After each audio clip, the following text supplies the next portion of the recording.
Sambil berlinang air mata, Dongyi bersyukur karena Chunso ternyata masih hidup. Ia tak bisa bertemu Chunso karena pria itu sedang bekerja memindahkan beberapa peti yang berisi senjata api. Sepertinya barang tersebut baru saja dikirim dari negeri seberang. Chunso tak tertarik apa yang sedang Hee-jae rencanakan dengan barang itu. Chunso hanya ingin Hee-jae memberikan apa yang ia butuhkan. Melihat barang pribadinya berserakan, Chunso hendak melukai Yongdal dan menanyakan tentang ikat kepalanya yang hilang. Yongdal mengatakan jika ia memberikan ikat kepala itu kepada seorang penyidik wanita bernama Dongyi. Tapi saat itu, Dongyi justru bergegas pergi ke biro kepolisian sambil membawa ikat kepalanya. Mengetahui seorang penyidik wanita mencari Chunso, Hee-jae meminta asistennya untuk menjauhkan Dongyi dari Chunso karena Hee-jae berniat menggunakan Chunso dalam waktu yang lama. Ia takut Dongyi berpengaruh pada tugas Chunso saat ini.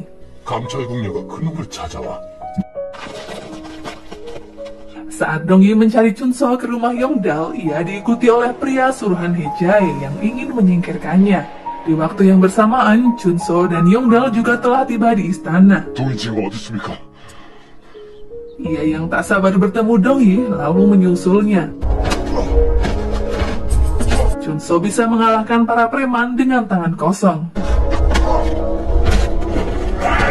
Setelah lebih dari 6 tahun membuat wajah Dongyi berubah, hingga Chunso tak bisa mengenalinya lagi. Tapi dari sorot matanya, Chunso yakin jika gadis yang ada di depannya adalah Dongyi. Dongyi tak kuasa menahan air matanya saat memeluk erat Chunso. Keduanya menceritakan perjalanan hidup yang mereka lalui selama ini.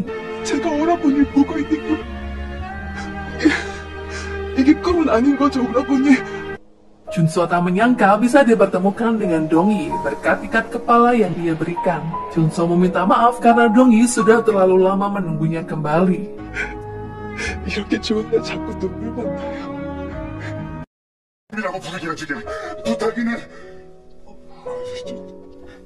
Keceriaan kini terasa di rumah Yongdal. Tuan Huan yang awalnya mengira Dongyi sebatang kara, kini lebih lega karena Dongyi mempunyai tempat bergantung hidup.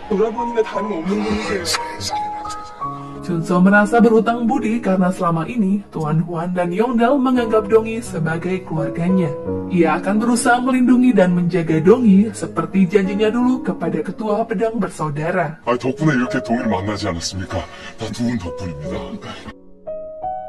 Hee-jae baru mengetahui jika wanita penyidik yang mencari Chunso adalah orang yang sama dengan yang diceritakan Sri Ok-jung.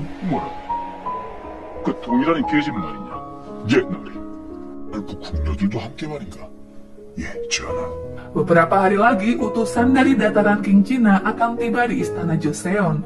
Namun Raja tampak terganggu dengan adanya penyelundup yang ikut bersama para utusan. Polisi Seo diminta untuk menyelidiki siapa penyelundup tersebut. Raja khawatir jika orang yang berpengaruh besar melakukan penyelundupan akan mengguncang perekonomian Joseon.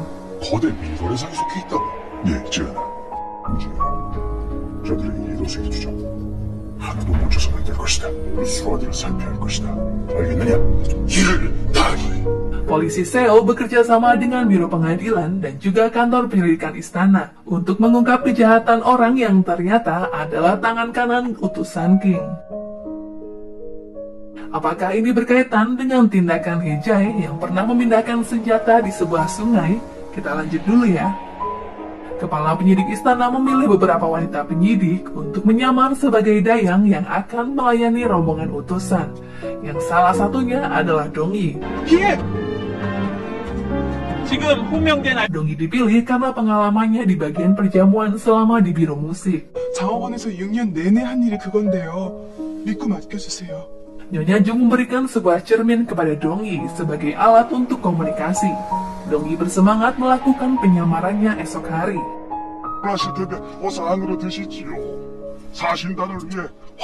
Penasehat Taesuk menyambut kedatangan utusan dari Cina. 노가 크셨겠습니다. 아닙니다. Inspektur Oh Hyun rupanya sudah tahu jika seorang yang mereka curigai bernama Kim Yondal. Ia hanya perlu mengungkap bukti kejahatannya. Polisi Seo meminta anggotanya untuk menyelidiki Kim Yondal secara diam-diam agar tidak menimbulkan masalah diplomatik dua kerajaan. Dong-i dan temannya melakukan tugas mencari benda apapun yang mencurigakan hingga menguping pembicaraan yang dianggap penting.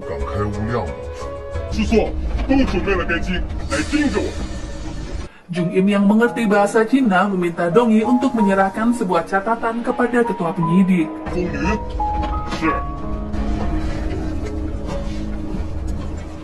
Tuan Huan yang berada di istana tamu mengenali Dong-i dan mempertanyakan keberadaan Dong-i di tempat tersebut. Junso menagih Hae-jae untuk membantunya dalam hal apapun. Karena kini ia sudah bertemu Dong-i, Junso mengajukan permintaan untuk membantunya dalam mengikuti ujian militer. Junso ingin melindungi Dong-i dan menjadi pengawal istana. Hae-jae curiga jika penyidik wanita bernama Dong-i terus mencari Junso. Namun Junso mengatakan jika ia tak mengenal Dong-i. Ia juga berjanji akan merahasiakan pekerjaan yang diberikan Hae-jae kepada siapapun.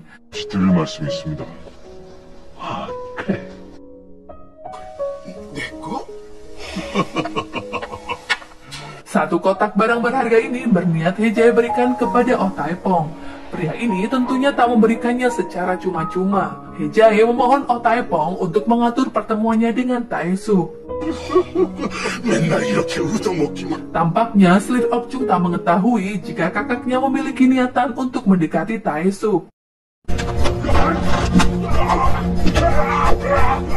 Hae-jae meminta Junso untuk mengawal Kim Yondal yang akan pergi ke suatu tempat.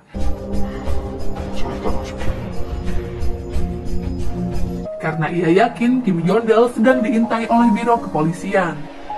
Ternyata Hae-jae membawa Kim Yondal ke rumah penasehat Tae-suk. Dugaan Hae-jae terlibat dalam kasus penyelundupan terbukti sudah, karena ia berniat menyogok Tae-suk untuk melindunginya dari investigasi polisi. Hae-jae memastikan jika Slir Ok-chung tak mengetahui tentang hal ini. Tae-suk baru sadar jika Hae-jae ternyata memiliki bisnis di luar dugaannya. Tae-suk menyetujuinya karena fraksi selatan membutuhkan suntikan dana. Ia memerintahkan Oh Hyun untuk membantu menghentikan penyelidikan. Di saat polisi Seo belum mengetahui siapa yang ditemui Kim Yondal semalam. Selir khawatir jika penyamaran wanita penyidik diketahui utusan King. Mereka pasti akan marah karena merasa tak dihargai. Raja menyebut jika Dong-i termasuk dalam salah satu dayang yang menyamar. Ia tak bisa membayangkan jika Dong-i mengetahui selama ini Raja membohonginya soal detektif. Selir tak menyangka jika Raja begitu semangat membahas masalah Dong-i yang dianggapnya sepele. 사소한 일까지 마음에 담아두십니까? 무슨 뜻이지? Dong-i menemukan catatan bahasa Cina dengan tulisan memanjang. Ia lalu memberikannya kepada Jung-im. Jung-im meminta Dong-i untuk mengembalikannya, karena mengira itu hanya coretan tak berarti. Tuan Huan dan Yongdal menemui Dong-i. Keduanya baru tahu jika Dong-i saat ini telah melakukan misi penting dengan menyamar. Singkat cerita, keberadaan mereka diketahui utusan King. Para penyidik diminta berlutut untuk mengakui kesalahannya.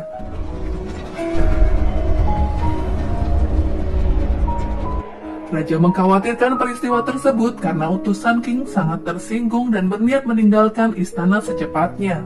Jung-im mengira ada seseorang yang membocorkan identitas mereka. Terbongkarnya penyamaran wanita penyidik membuat biro polisi dan pengadilan tak bisa berbuat apapun selain menghentikan kasus tersebut. Dong-i terus memikirkan catatan aneh yang ia temukan di kamar Kim Yondal. Tapi kini mereka tak bisa kembali ke istana tamu. 제가 봤다는 그 종이 말이에요. 그 이상한 글씨가 새겨져 있는 거요. Tae-suk memerintahkan Oh Hyun untuk mengundang biru musik ke istana tamu. Ia berniat menjamu para utusan dengan meredam amarah yang terjadi akibat kesalahan kantor penyelidikan. 네가 여기 웬일이니? Dongyi meminta penjelasan dari Chunso karena Chunso banyak mempelajari bahasa Cina dari ayah Dongyi. Chunso membuat tulisan kertas memanjang seperti yang Dongyi maksud. Ternyata tulisan di dalamnya membentuk sebuah kode jika dililitkan pada sebuah bambu. 난 지금 그걸 전하려 하는 거야. Dongyi berniat masuk ke istana tamu untuk mencari catatan yang kemarin ia lihat. 그러니까 두 분이 절 좀 도와주세요. 예? Ia memohon kepada Tuan Huan agar bisa menyelinap menjadi budak musik karena harus menemukan bukti penting. 예, 거기서 꼭 찾아봐야 할 게 있어요. 아니, 저거 동인년 아니냐?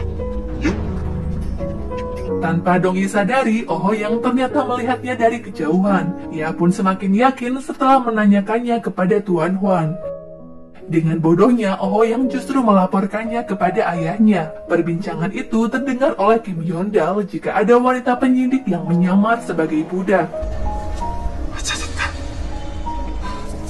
Dongyi berhasil menemukan catatan yang berisi kode rahasia, namun ia ketahuan oleh pengawal utusan King. Beruntungnya, Dongyi bertemu dengan raja yang saat itu sedang beramah tamah dengan kepala utusan. 방금 나으리! 아니다! 전하, Dongyi yang masih mengira raja detektif mendapat teguran dari seorang pengawal karena Dongyi menyentuh tangan seorang raja dan bersikap tidak pantas. Apakah raja dapat menyelamatkan Dongyi setelah ia ketahuan mengambil catatan rahasia? Nantikan di video selanjutnya ya guys. Buat kalian yang suka, jangan lupa untuk di like, komen, dan subscribe.